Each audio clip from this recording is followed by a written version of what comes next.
listening to Stories from Real Life, a podcast by engaging storytellers for engaged story listeners.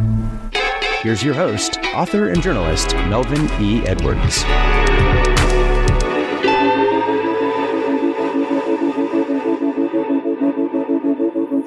Hello again, and welcome to this August 20th edition of Stories from Real Life. I'm your host, Melvin E. Edwards.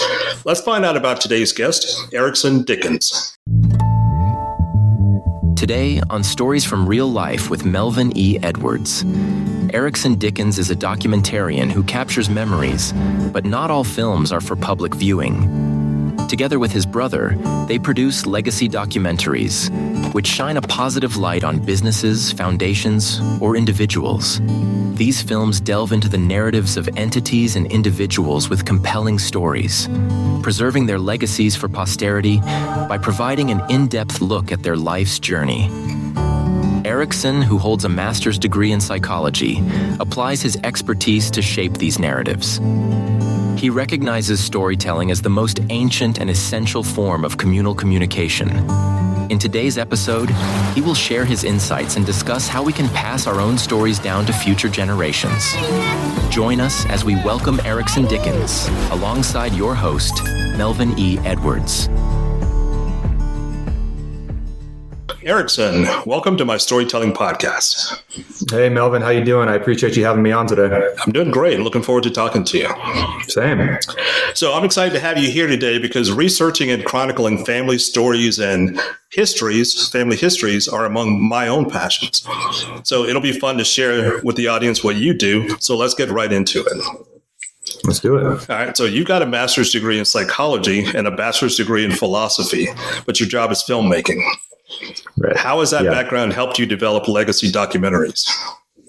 You know, I get that question a lot. I tell people what I do, and then they ask me what I studied in college, because a lot of people automatically assume I probably went to film school, right? And I tell them, I got my bachelor's in philosophy, my master's in clinical psychology, and they scratch their head a little bit. But to answer your question, honestly, I feel like it's been tremendously helpful. On the philosophy side of things, philosophy was a lot of reading, a lot of writing, a lot of research, a lot of conceptualizing concepts and organizing things and coming up with critical thinking skills in general.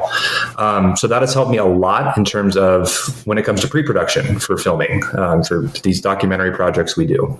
And then on the psychology side of things, psychology is all about human behavior and why we are who we are, what makes us who we are as human beings. And these documentaries that we do, that's what it's all about. It's all very character driven. And so it's allowed me to really dive into these people's lives and understand them on a deeper level, what makes them tick. And it's helped with my interviewing skills a lot as well, just because I had to do a practicum for a year where I had to be essentially served as a therapist. So I had to really fine tune my interviewing skills and just generally learn how to hold the space with someone. So I can go deeper into it, but that gives you like a rough snapshot into how those two different fields have helped me. Well, that's really interesting. So your company is with your brother. His name is Soren, and you majored in philosophy, as I just mentioned. It seems like your parents were also interested in philosophy, or at least in philosopher Soren Kierkegaard. Is that correct? So there you go. Hey, there's the connection there with that. No, unfortunately, that is the only connection between philosophy and my family. In fact, when I started to major in philosophy, my dad was deceased at the time, but my mom, she really she didn't really know what it was. And so, but my mom actually, she was a board certified behavior analyst. So she actually did study psychology. So I kind of grew up around the psychology lingo. And that is what kind of propelled me a little bit to learn a little bit more about psychology. But in terms of philosophy, actually, my family was a little bit against it, just because philosophy is all about challenging your beliefs and kind of diving in deeper into things. And, you can get lost in it if you go down too many different rabbit holes. It's hard to make a living at that, too. It's borderline impossible.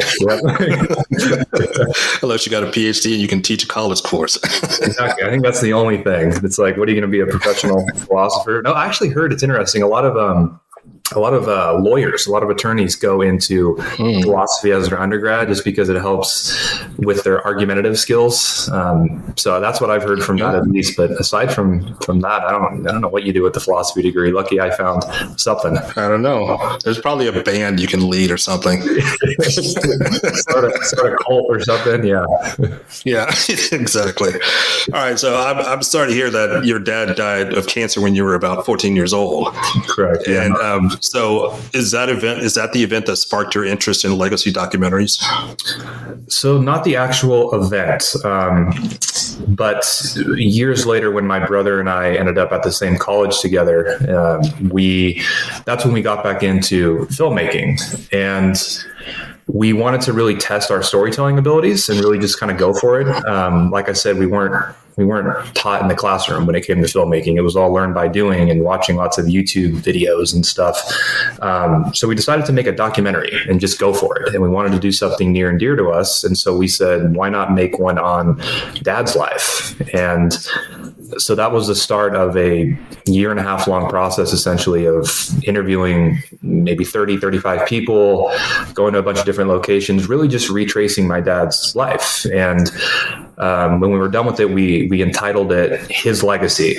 And it was a really cathartic experience for us. And we were really happy with the outcome of it and how it brought a lot of people together. And so we just started to think more and more about how we could replicate that process and implement it into our business as another vertical and find other clients that might be interested in this type of legacy style documentary. Okay. So when your family saw it, what were their emotions? How did they feel about it? Did they feel like proud to remember your dad? Did they feel sad? A combination of a bunch of things? Well, I can give you one specific anecdote from my uncle. My uncle was my dad's brother. And I remember the first time he watched it, he said, it made me feel happy, sad, angry, just all of them at the same time. And he said watching it was just like a full-on experience. So we got a lot of that type of feedback, a lot of different emotions. We actually got to premiere it in our hometown. Come from a pretty small rural hometown in the Central Valley of California, pretty tight-knit community. So a lot of people knew my dad. He was pretty well known in the community. So we premiered it. And about 300 people came. And it was really, really neat to bring all these people together. You know, in one way or another, my dad had impacted them. And it was a really emotional experience, and just to hear the different feedback from people of how my dad impacted them. And, you know, people were thanking me for like doing this film about my dad, which was neat. So yeah, it was just a really intrinsically rewarding experience. And we wanted to kind of chase that feeling again, but, you know, maybe help somebody else experience that same feeling as well with our skill set. Well, that sounds really cool. So in addition to being a filmmaker and an entrepreneur, you were also a baseball player, an actor, an author, and a magician. So it sounds so who's Eriksen Dickens? I don't know. I'm still trying to figure it out every day. It's just one of those things where I've always had a wide interest in things growing up. I was a really curious kid.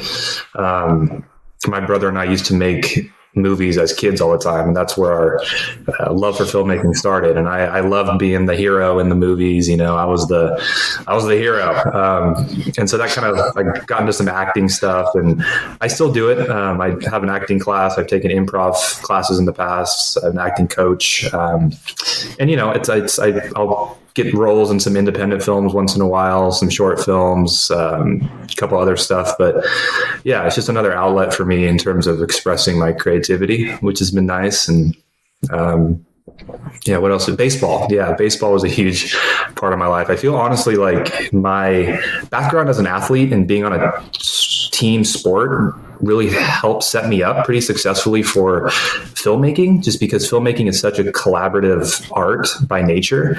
It's all about working to polish your skills while working collaboratively with a team towards a specific goal.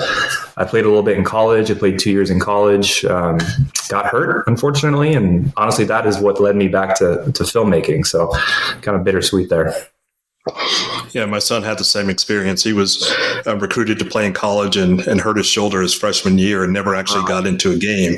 He was so rehabbing his whole freshman year, and he was just about ready to go his sophomore year.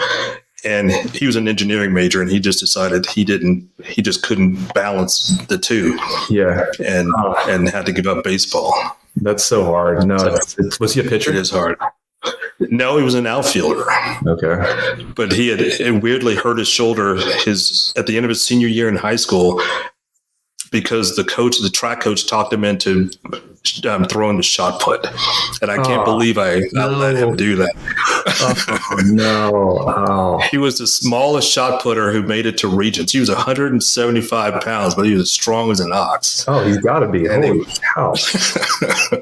Oh my gosh. He was going up against these 230, 240 pound football players. Yeah. I'm curious just because of my experience, but like, how was his experience transitioning from being a lifelong athlete to like not having that part of his identity anymore? I think it was pretty easy for him because it wasn't his passion. Baseball definitely was not his passion. He was just really good at it. Sure. And I love baseball. So I'm convinced, and we've talked about it some since then, but I was convinced that he was playing because of me.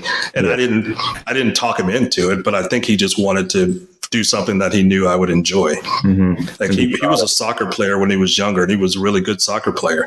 But once he got to high school, he decided he wanted to focus on baseball, made the high school team, and then was recruited and went on to college. But like I said, never actually got into a game. Yeah, that's such a bummer. But he's a mechanical engineer now, and so he's happy.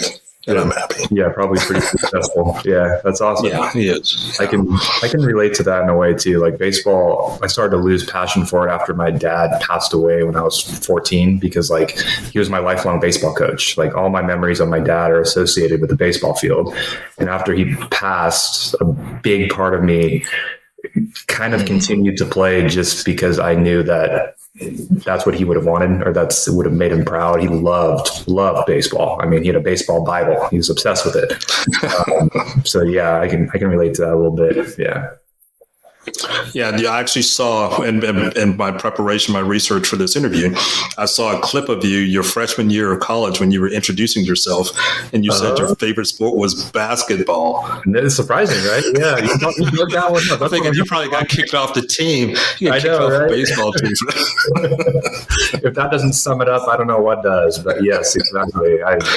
Yeah, like your son. I mean, I was good at it. And it was a skill that I'd had my entire life. And so it just became such a big part of my identity. I didn't really know who I was without baseball. So that's why I stuck to it for so long. And I don't know, I'm just like, I'm thankful that when that was over, that chapter of my life was over, I was able to fall into another passion of mine that I'd kind of lost throughout the years. So it turned out okay. All right. Well, that's the bottom line. Mm-hmm. So you're happy, passionate about what you're doing. That's important. All right. So this is a storytelling podcast, and I'm a writer, and that's how I tell my stories in written form. Okay. So how did you get into video production and filmmaking as your format for storytelling? Mm-hmm. So I like to write as well. Like I published a novel back in the day, self-published. But writing was a really huge childhood passion of mine too, and early adulthood. But there's something about movies that always just captivated me. That visual storytelling, I feel like it just engages not only emotion in such a way that's almost unparalleled, but it has the most variables to it. You know, there's the visuals, there's the sound design, there's the acting or directing, there's the information, the messaging. I don't know. I was always really attracted to that type of visual storytelling. And like I mentioned, like it started for us as kids. And then when my brother and I ended up at the same college together, when we got back into it, we just felt like that was the most natural for us, and the most natural course for us to take. And we wanted to eventually like make a living doing it. And we felt like not only is this something we're passionate about, but it actually can be something that businesses can and do utilize, right? A lot of companies that use media, video production, it's really growing in popularity. So I think part of it was also the practical side of that. But I don't know, there's just something about seeing a story unfold in a movie that I would just get lost in it as a kid. I would just get so transfixed in these films, and that just never really died in me. It only got stronger as I got older. So it just, to answer your question, just seemed like the most natural form of progression for us. Okay. So I've written 2 books about my family's genealogy and personal stories. You can see one of the covers here. This one was about my dad's side of the family. Okay. And my other book was about my mother's side of the family. So could something like that or any grandparent's diary be turned into a film, or does it have to all originate from scratch from you and your brother? Oh, no, absolutely not. In fact, like we would almost prefer it if there was some type of biography written on them already. In fact, one of our latest campaigns, we do outreach to different people, different groups of people. In one of our campaigns, we were targeting authors of biographies, pitching them kind of the idea of whether or not this would be something they'd be interested in. Because transparently, it makes our job a little easier. We don't have to do quite as much due diligence and research. So if we come across somebody who already has a lot of documentation in terms of their life story, that translates really well to film, and it just becomes our job how to best display that visually. So that's super neat. Are they available on Amazon or anywhere? They are available on Amazon. There are a few bookstores around Texas that have them. Cool. But it's easiest to find them on Amazon. I would love to read them. If you can maybe afterwards send me the names to them or something, that'd be awesome. Oh, absolutely. Cool. I would definitely do that. All right. So what's the greatest challenge with the preparation phase when you're making a documentary? So I would say it's kind of twofold. One of them is, when we go into these projects about preserving the legacies of people, we realize like it's a big responsibility, right? Because like these people are trusting us with the preservation of their stories, and so we want to do it right. And so there's just that emotional side to it where we come to the realization before every project that we have to put our heart and soul into this, right? And almost kind of relive these people's experiences and feel their emotions and be there with them. Because oftentimes you can bring up a lot of trauma, whatever it might be. There's a lot of stuff that you can uncover during these pre-production process. And so a part of that in the past was I would get so invested into these people's lives to where it started to take a toll on me emotionally, just because I was so invested in their lives, and just so much would come up about that. And I would also, stuff would come up from my life because there'd be parallels between what I experienced and then what some of our clients have experienced too. So one part of that is just recognizing, I guess you can say, boundaries on my end and putting in the effort that it takes to really tell this story adequately, without sacrificing my overall well-being. You can't pour from an empty cup, right? And then the other side of it, I would say, is just really diving into the person. If the subject who the story is about is deceased, that makes it trickier for us because we then have to become investigative journalists and really figure out how we can do justice to this person's life without that person actually sitting there and telling us the ins and outs about his or her life. So that just requires a lot of connecting the dots, interviewing different people, family members, business associates, whoever it might be that we feel like could help us uncover who this person was. Like I said, it's a little bit easier if, one, the subject is still with us, or two, if the family or association has done a good job preserving their story throughout the years. So it's a variety of things, and we've gotten better at it throughout the years since we first started. Okay.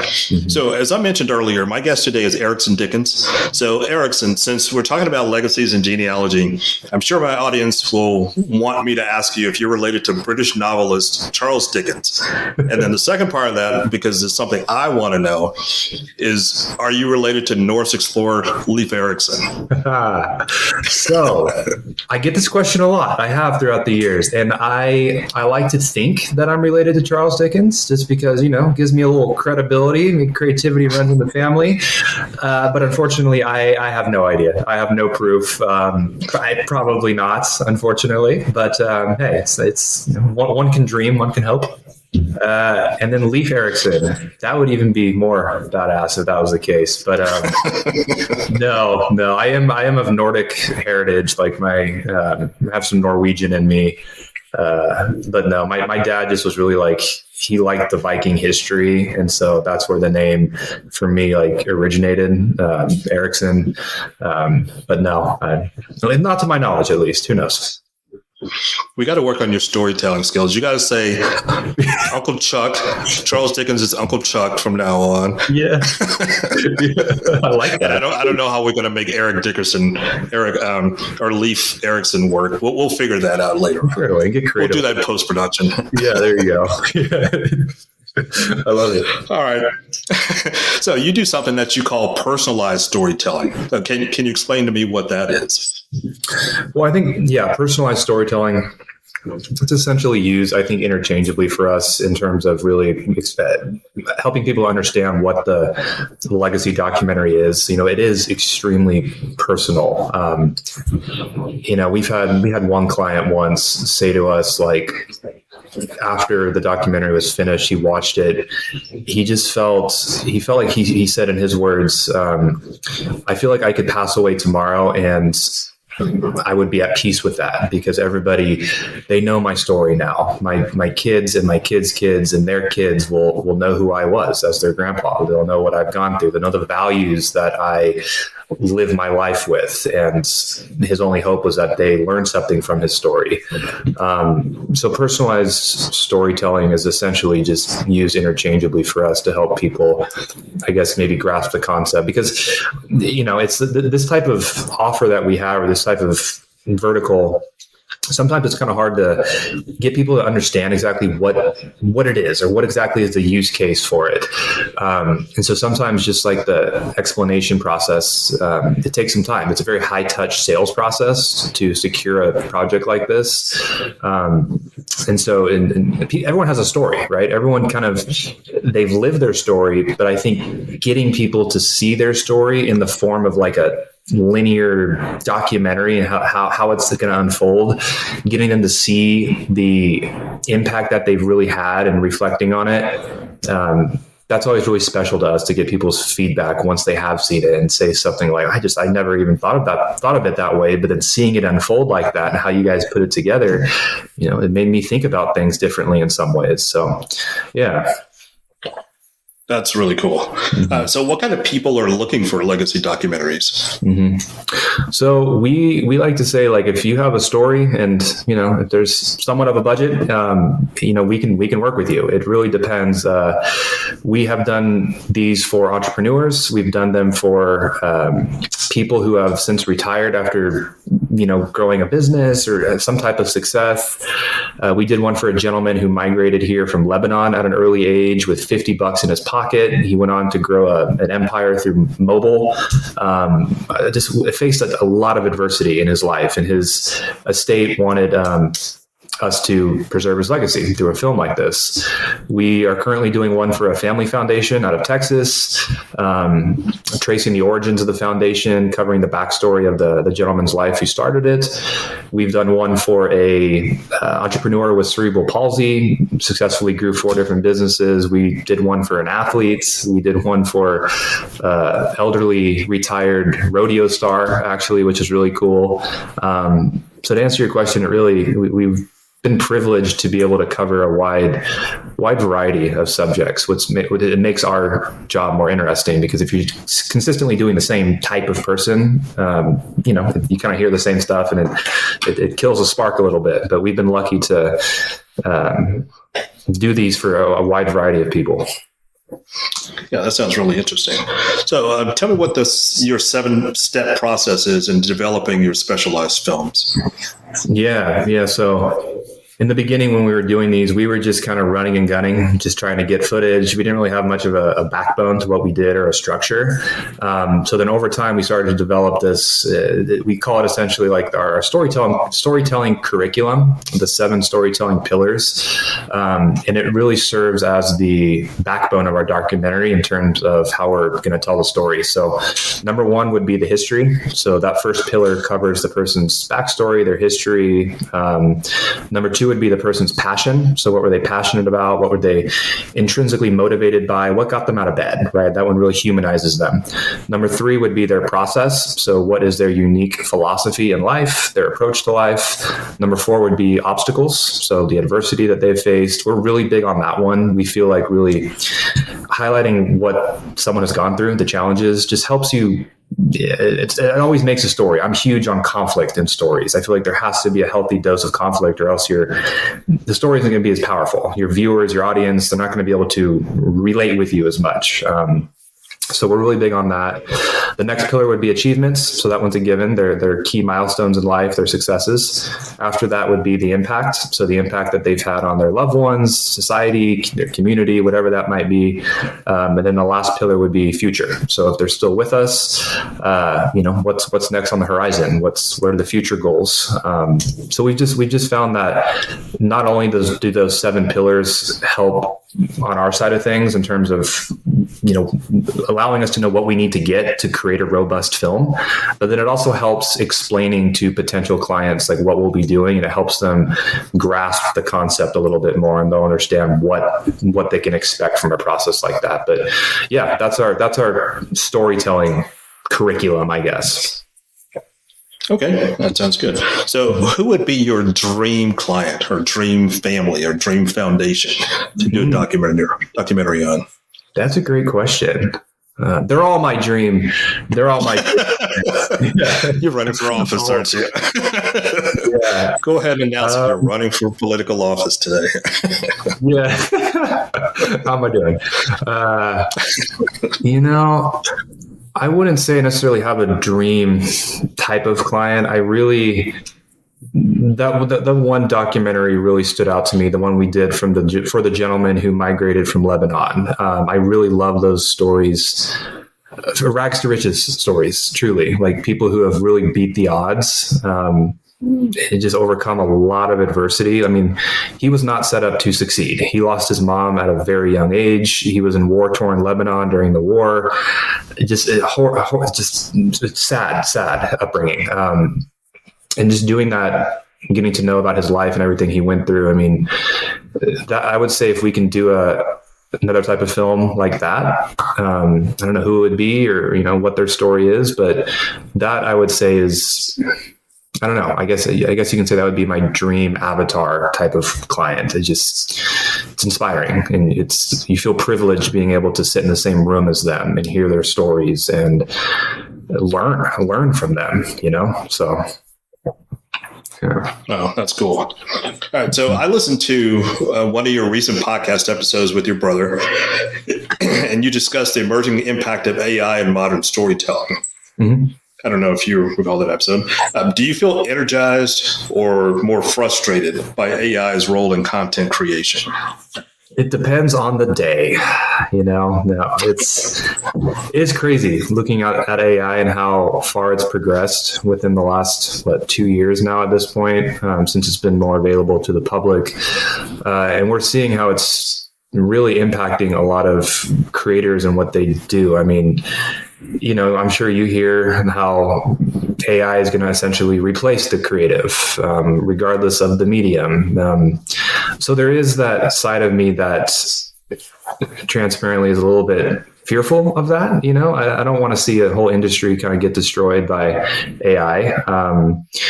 But then at the same time, I feel like it can also really enhance a lot of things that we're doing. We've utilized it in our business to, on one side of things, streamline our operations. It's helped a lot with post-production. It's helped with organizing. It's helped with researching, like writing project proposals, those types of things. It's helped us save a lot of time. So we can then, do more stuff that'll help grow the business. And then there's also some really cool things that we've been able to use from AI. Like, for example, replicating people's voices, cloning their voices. We are able to this one job we did, we took audio samples from a gentleman's voice who had passed away, and we were able to clone his voice, and we had him read a letter that he had wrote. So his voice reading this letter, which was just really, really neat and very emotionally impactful for the client's family. It's also other things that you can bring pictures to life now in a way to where it's like, I don't know if you've seen Harry Potter, but you see the pictures coming to life and stuff. And so that's just another example of a way that we've been able to utilize it. So I don't know. That's a good question. I ponder that a lot in terms of, what is it going to be like in 30, 40 years? Are we going to be just obsolete? Do humans and our creativity, are we going to even matter? I don't know. As of right now, I'm excited about a lot of it, but I'm also cautiously excited too. I don't know. Like, what are your thoughts? I know it's my number one competitor as a writer. I've essentially been replaced by AI, and which is it's harder at my age. It's harder and harder to stay into the world of being a reporter, being an author, being a journalist. And because organizations think they can do it easier with by an artificial means. Right. And I always say, well, it can spit out the words, but it will never have the emotion. It'll never have the depth. It'll never have the creativity. That's apparent. Like I'm pretty good at reading. I can read two sets of copy, and very easily I can determine what's human written and what's AI written. I mean, AI written for the most part, a lot of the times it sounds like somebody is just saying the same thing, but 30 different ways, right? They're just kind of regurgitating the idea or whatever they're trying to say. And when you read a human, what they've written, you can just feel that human touch. So I just hope that doesn't evolve to a point where it's like you don't know the difference. But I don't know. That's unfortunate. I empathize with you. It's a challenge. So with the photos of someone, a still photo being able to be animated, for me, there seems to be a line between something being really cool and modern and something being creepy. Mm-hmm. Do you see that kind of a line, a dichotomy there? Yes. Yeah. Sometimes cool can be creepy, and then sometimes it can just be straight creepy. Yeah, for sure. I mean, there's so many different things you can do with AI. Like another example is I can be looking at you, but my eyes can be like over here looking off screen. But then with AI, you can change it so your eyes can be looking at you the whole time. So essentially, I could be not looking at you during this whole screen recording, but then in post-production, we can tweak it so it makes it look like I was looking directly at you the whole time. So, it is. It's kind of creepy. Yeah, it is creepy, and I don't know. I think about it a lot. Honestly, yeah, I don't know. I may need to start making horror films based on AI. Yeah, for real. Nobody will have to get killed. Nobody have to use any fake blood. You can just generate it. Computer generate. I heard something Elon Musk just said recently. He said that he thinks that very quickly AI is going to get so smart to where it's going to get bored with communicating with us, and it's not going to want to communicate with us because we're just not even going to be anywhere near its level in terms of how it can process. And he feels like when we reach that point, he's also trying to sell a product or whatever. I think it's a Neuralink or whatever the thing is that he's trying to put in people's head. But no, yeah, I don't know. AI is it's trippy. Well, I think we'll be on the same terms at that point because I'm already tired of communicating with AI. Yeah. So it'll just be a matter of the AI catching up to feeling the same way I feel. No love lost. Yeah. No love lost. Yeah, get off the scene, AI. Yeah. All right. So what are some practical uses for video production for businesses, specifically for businesses? For sure. So we kind of broke it down on the agency side of things. Our company, there's like three main pillars of any business, right? There's their sales, there's their marketing, and then there's their people operations. And so when we're doing a job for a business, we like to understand what are actually the problems that you're facing in one of those three pillars. And then we determine what type of video they need. So if somebody's having a difficult time, maybe finding qualified talent, like employees, then they would need a recruitment video. And then we would determine, okay, how can we position your company as what that person needs? How is their lives going to be better by working at your company? So that's just one example. Another example would be maybe you're having a hard time finding new leads, sales. So then that would be a sales video. Maybe sometimes clients are having a difficult time spending too much manpower and time training their employees in person or one-on-one via Zoom. So hence a training video. So those are just a variety of different examples that businesses can utilize video production. Social content is huge right now. Short form deliverables, that's taken off aggressively the last 5-6 years or so. Businesses utilizing social videos. So we've had a few clients in the past that have wanted content shot in bulk, and then so they can leverage it for digital ads, digital sales videos, those types of things. And then on the other side of the spectrum, surprisingly, we've had a few clients interested in leveraging these legacy style documentaries for investor attraction, partnership opportunities. So as opposed to them wanting, say, a 2-hour long film that they just more so want to keep internally, they want something more digestible. So maybe a 10-minute film that they can share with potential investors or people who might want to invest in their business or partner with them. It gives people a high level understanding of who they are, their values, what they do as a company.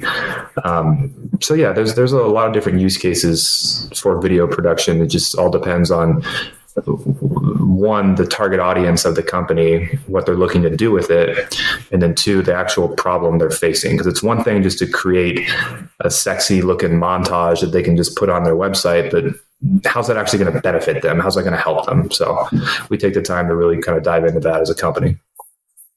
Okay. So I just have a couple questions left. But before we go, I definitely do not want to forget to ask you, I want you to tell me about The Orchard's Offspring. Oh man, that was that's my novel. I was always just really, I think it was because I was on a baseball team growing up. That was a huge part of my childhood, is being around a bunch of teammates, friends, very Sandlot-ish. And like I said, I loved writing as a kid. And so I always wanted to write like a novel. And so I started it when I was 17 years old. And essentially it was a fictional story about a group of friends. And long story short, the whole novel is about the eventual disappearance of two friends. So the whole story kind of traces back into 1965, Indiana, rural Indiana, explaining what happens to these two brothers. And I remember writing it, and I was able to I pulled a lot of stuff from my own life. Like I grew up around orchards, peach orchards. And so the setting of this novel was orchards. The two main characters are two brothers. And, I have one brother, and there's a lot of kind of parallels between these two characters and myself and my brother.